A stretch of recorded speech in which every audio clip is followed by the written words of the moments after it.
What are you doing in my swamp? Hello everybody, this is Ogreboy, and I'm going to be doing my review for the 2011 movie Harry Potter and the Deathly Hallows Part 2. So, this movie picks up directly where Deathly Hallows Part 1 left off, and right after burying Dobby, Harry, Ron, and Hermione convinced the Goblin Griphook, who Dobby had helped rescue from Malfoy Manor in the previous movie, to go to Gringotts Bank and break into Bellatrix Lestrange's vault to get one of the Horcruxes out of there. And after they do that, they end up returning to Hogwarts to try to find the other two Horcruxes.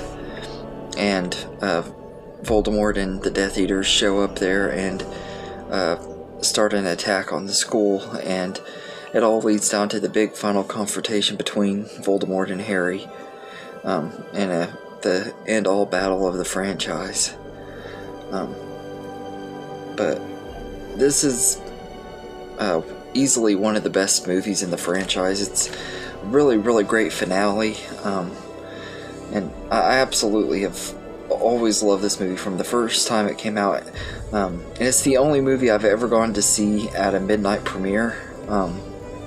I've gone to like early screenings of movies all the time. I do that all the time and everything, but I hadn't gone to a movie that premiered at midnight since this one, and part of that's just because how it's changed and stuff. They show movies earlier in the evening nowadays instead of premiering them at midnight. And I kind of wish they would bring that back, because that would be kind of awesome, and stuff like Spider-Man No Way Home would be an awesome midnight movie event. But at the same time, I kind of don't want that, because I know I'll probably have to work the next day, and I don't want to have to go to work after being up that late, or out that late. Or I'm usually up that late anyway. But anyway, this is a really, really entertaining movie. I absolutely love Deathly Hallows Part 2. It has so many great moments in here, and it wraps everything up perfectly. And there are a ton of nods to earlier movies in the franchise that every time I watch this movie, I notice something new in here. Like in the scene when they're in the room of requirement, they have all kinds of little Easter eggs in there. I noticed like some of the pawns from the chess game from Sorcerer's Stone is in there, and you see like the little Carnage Pixies from Chamber of Secrets, and there's I think the Goblet of Fire is even in there. I'm not 100% that was the Goblet of Fire, but I'm pretty sure it was. It goes by really quick though. It's kind of hard to spot, but there are tons and tons of Easter eggs in that scene, and it's just really awesome. And we get introduced to Dumbledore's brother, Aberforth Dumbledore. I think he's a pretty likable character. They don't do a lot of screen time with him, but it was still cool getting to be introduced to him. And he's played by I think it's Syrian Haynes, who plays Steppenwolf in the Justice League movie and everything. I think he's really good as Aberforth though, in the little bit of screen time we get. And there's also a lot of character ends to character stories and stuff, like Snape and everything. We get to see his backstory and finally understand Snape as a character, and all of those movies led up to this, and it's one of the most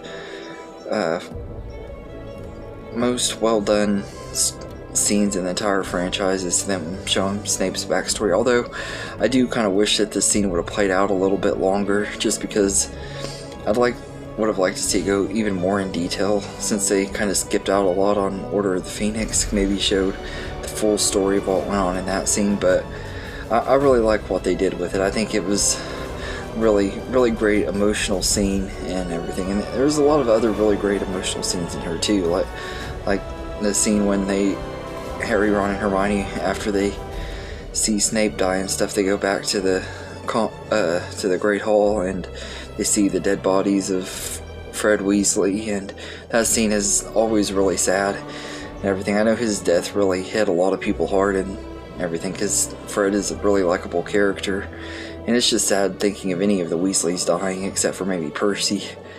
And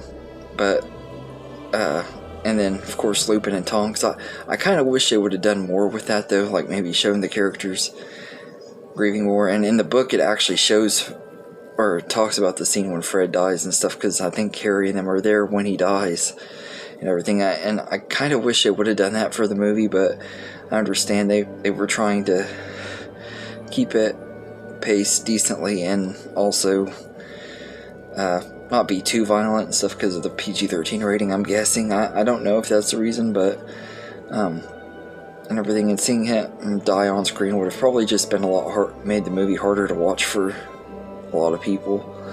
But also we kind of get, in the book we get Percy's redemption arc a little bit more in that one, and that's something that I really wish we would have gotten to see in the movie, because you don't really get that in here. But that being said, aside from that little nitpick, I love this movie. I think it's a really, really great movie and everything, and it has that epic finale feel to it. Like, this is one of the, out of all the franchises that have had their big finale so far, to me this is the most satisfying one, because Star Wars, I could say that Return of the Jedi and this one used to be a tie for me for like best epic finales stuff, but of course Return of the Jedi is no longer the ending of that franchise, and Rise of Skywalker wasn't a very great ending to the franchise, unfortunately, and Star Wars probably isn't going to end anytime soon anyway. And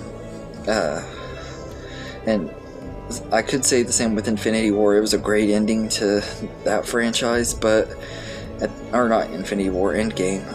But Endgame isn't the last MCU movie and everything. They're gonna have a lot of hard time topping it. So far, the MCU has kind of been in a rocky area and everything, but it's still going on. So right now, I gotta say Harry Potter probably has the best franchise that I love.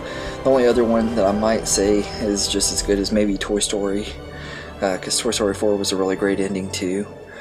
But I absolutely love this movie. It's so much fun. The performances in here are all excellent and stuff, especially Helena Bonham Carter. Like, because in this movie you have to see her acting like Hermione and everything, and the way they do that at the beginning when Hermione has used the Polyjuice potion to disguise herself as Bellatrix to go to the Gringotts. That's one of my favorite scenes in the entire movie, because it really shows her acting range and stuff. Helena Bonham Carter is just really, really good at impersonating Emma Watson and Hermione. She gets her mannerisms perfectly, and they match it up with Hermione's real voice and stuff perfectly. I absolutely love that about this movie. It's one of my favorite things about the entire movie. And there's also a lot of other things in here that I just really love. And like, there's a sequence when Harry, Ron, and Hermione are making their way to the boathouse where Snape is about to get killed and stuff, and there's like this little montage of the war going on around them and stuff, and like you see these giants and stuff attacking them, and Hermione almost gets squished just like she did with the troll from Sorcerer's Stone, which was a really awesome homage to that. And then you see the spiders from Chamber of Secrets, and there's a scene where a werewolf, I think it's Fear or Greyback, is attacking Lavender Brown and kills her. And then right at the end of that scene, Aberforth Dumbledore uses the Patronus on a bunch of Dementors. It's like a really awesome homage to the first three movies, which are some of the most popular in the franchise, and I absolutely love the little callbacks in those scenes. And there's a lot of other really great callbacks and Easter eggs throughout the movie and everything, and it's a really intense movie throughout all of it. There's this big sense of dread throughout the whole movie, and it gets then it comes down to that scene when Harry goes into the forest. That scene always gives me chills and stuff. I absolutely love that moment in there. And everything when Voldemort thinks he kills him, and then Malfoy's mom like pretends like he's dead and stuff. It's always just a really great moment. It kind of humanizes the Malfoys, and I love, like, even Lucius. I never really thought about it until I watched this one, but even he was trying to somewhat get a redemption and stop this stuff from happening and everything. Even he's like, this is too much and stuff to Voldemort. I'm honestly surprised Voldemort didn't just kill him for saying, shouldn't we call this off and everything, but he didn't kill him, surprisingly. I don't know why exactly Lucius Malfoy was never killed off in any of these movies. You'd think that the Malfoy clan, who really messed up in Voldemort's eyes, I don't know how any of them didn't get killed, but I think part of it is just Voldemort liked making them live in fear of him and stuff. I think it just made him feel more powerful. But I love, like the Malfoys get redemption and stuff, and there were some deleted scenes in here that I think would have made the movie even more awesome, like in the scene when Harry jumps out of Hagrid's arms, Malfoy throws his wand to Harry. I wish they would have kept that in the movie. It would have been an even better redemption arc for Draco and stuff. He already was starting to he pretty much already got his redemption when he didn't tell him in part 1 that he that it was Harry and stuff, even though he knew it was. But I absolutely love this movie. It's a really, really great story, and like I said, there were so many moments in here that are just really great. And the scene when Harry first walks through that portrait hole when they return to Hogwarts and stuff, and the Hedwig's theme music plays, it gives me chills every time I watch it. It was just such an awesome scene and everything, and it's just because the score and everything. And once again, Alejandro Desplat does the score for this movie, and just like with Deathly Hallows Part 1, it's amazing score. It has that epic feel that John Williams brought to the first 3 movies, that grand epic feel to it and everything, and he incorporates John Williams' score in there perfectly and everything, and it's really, really great music in the franchise.